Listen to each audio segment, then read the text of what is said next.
Hi friends, welcome back to Three Barrow Farm and to another week of the Pantry challenge that I've been doing. This is week number 4. For those who are new here, my name is Amy and I live in Central Victoria, Australia with my family of 5, and we're currently doing a pantry challenge to try and get through all of the produce that we've had, like dry goods, stuff in the freezer and in the pantry that we've had here for a while now, and trying to make room for the next lot of fruit and vegetables that we will be putting up in our pantry, preserving them, drying them, etc. So I hope you enjoy seeing the meals that I put together. I'm trying not to spend any money. I have just gone on a shop today, but I have purchased non-edible stuff.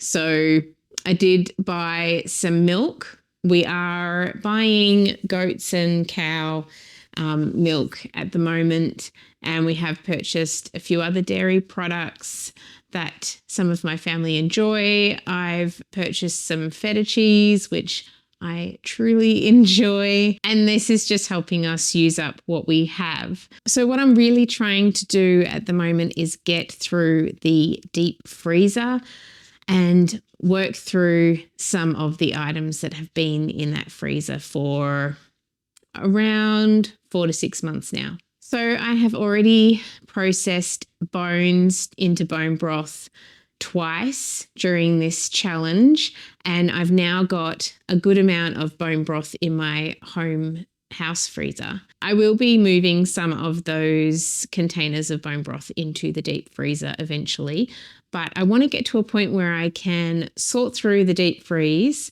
and get rid of the things in there. And I'm just cleaning out things, trying to sort things out. And I want to make a tally of what I have at the end of this week. I want to know exactly what I have in my freezers and in my pantry as well. And the only way I could see myself getting to this point where I was able to actually make a tally is to decrease the amount of items that are in the freezer and the pantry. So I've been working through a bit of the dried goods as well that have been in our pantry for a while. So if you've been here for a while, you know that we get all of our dried goods in 25 kilo bags, and we basically do a shop for dry goods twice a year, depending on what we need. There's some items that we will use a lot of and other items that we don't use as often. So they will last a lot longer than the items we use every day. So today basically woke up and I decided to make a double batch of waffles and utilize some of those frozen bananas that have been in my freezer for a while now. So I used 3 bananas in this waffle mixture. The waffle mixture is basically mostly oats, along with some almond milk and some goat milk as well.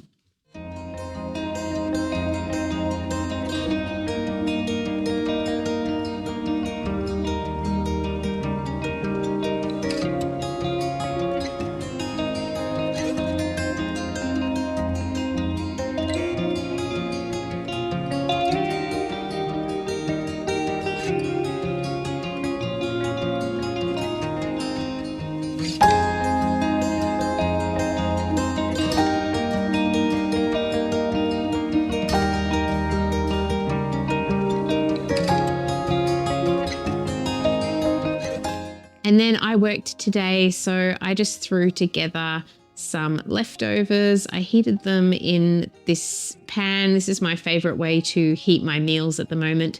We don't use or have a microwave, so we heat everything on the stove or in the oven. We have an induction stove, which I'm using here because we didn't have our wood fire oven going just as yet. Most days during the winter, we will start the fire around 3 or 4 o'clock in the afternoon to cook dinner. And we now have the luxury of using this induction stove, which we only got in December last year. So we have primarily been cooking everything on our wood stove up until just recently. Last night I roasted some pumpkin, some extra pumpkin. So I made a pumpkin risotto last night, and I roasted the rest of the pumpkin with the skins included. I love including the skins, especially when I'm making a soup, because there's all that nutrients in the skin or just below the surface of the skin of most of our vegetables and fruit. And I don't like to peel things. So if I have a pumpkin that I've grown myself and it has a nice soft sort of skin to it, then I will include it in the soup. It's going to be whizzed up anyway. And I made a really simple soup tonight by using those roasted pumpkins, adding some water and a little bit of stock powder, along with a tiny bit of garlic powder as well.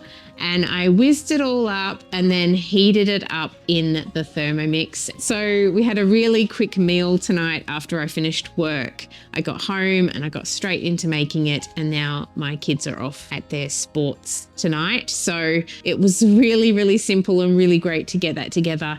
Everybody had some bread with it and some cheese as well. We buy our cheese in bulk lots, so we have quite a lot of cheese in the fridge. So we haven't had to buy any cheese during this challenge at all. So we will be needing to buy some cheese next week, I imagine, because my kids like to eat it a lot.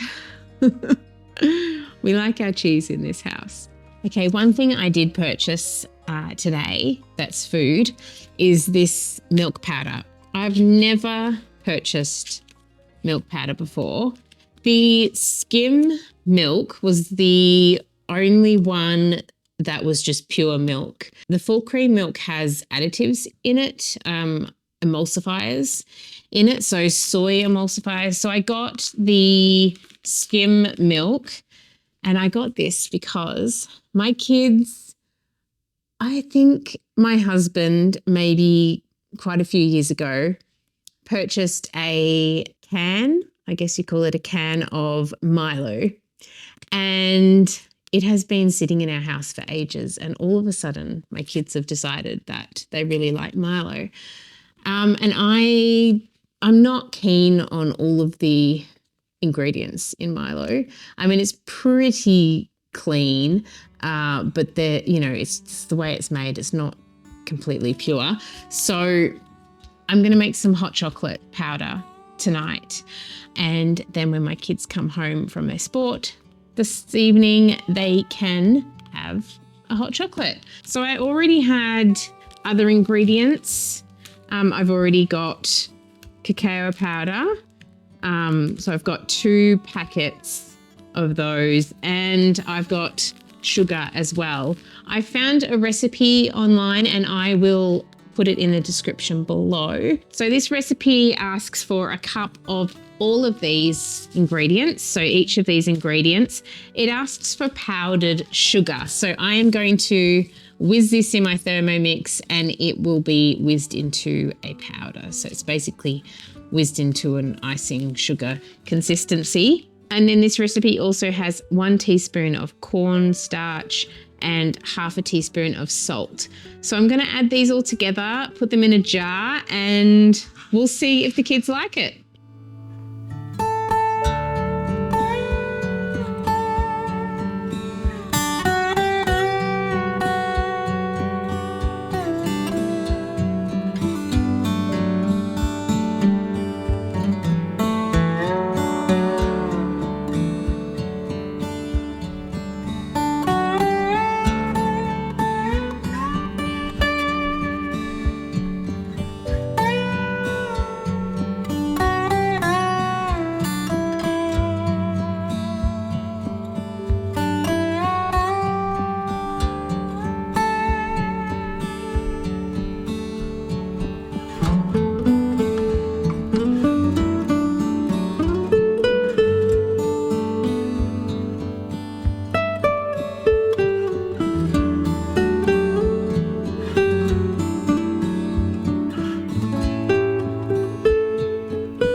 Tuesday morning, I cooked up some more waffles for the kids and I. I have so many bananas in the freezer, so making this banana oat waffle mix is using them up. Also, having these plums on top is a great way to use them up too. I preserved these plums 2 years ago in a sugar syrup. Lunch was leftovers with hummus on top. Leftovers are the best, and I'll probably say that over and over again throughout my life. I harvested these cauliflowers, which were affected by all the rain we've been having. One of my favourite dishes to make with cauliflowers is a curry. I have some curry paste I made from scratch that's in the freezer, and I got some frozen carrots from the summer garden, chickpeas from the freezer too, and 2 tins of coconut cream to go with this curry. I also got some apple out of the freezer for us to have throughout the next few days.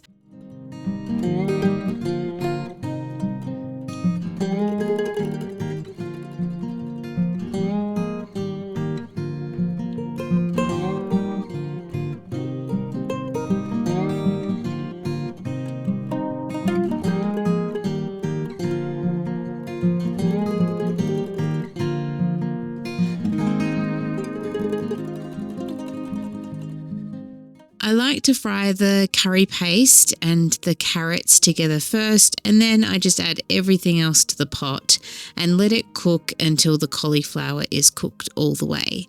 Of course, the chickpeas were still frozen, so they needed to defrost in the mixture as well. So it cooked for a little bit longer than I normally cook it.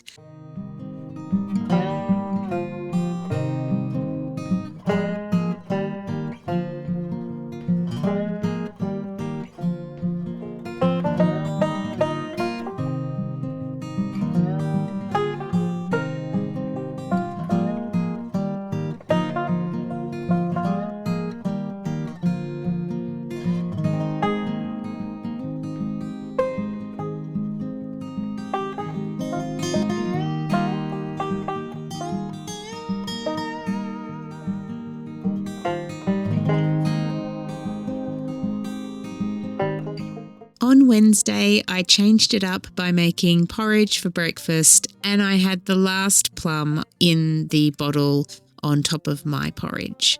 I heated up a bit of the syrup as well, and it tasted really nice. Samuel was having a little party with his friends the next day, so he wanted to make a slice. He ended up using a tin of vegan condensed milk and a tin of evaporated milk that have been sitting in our pantry for over a year now. And he made this salted caramel slice.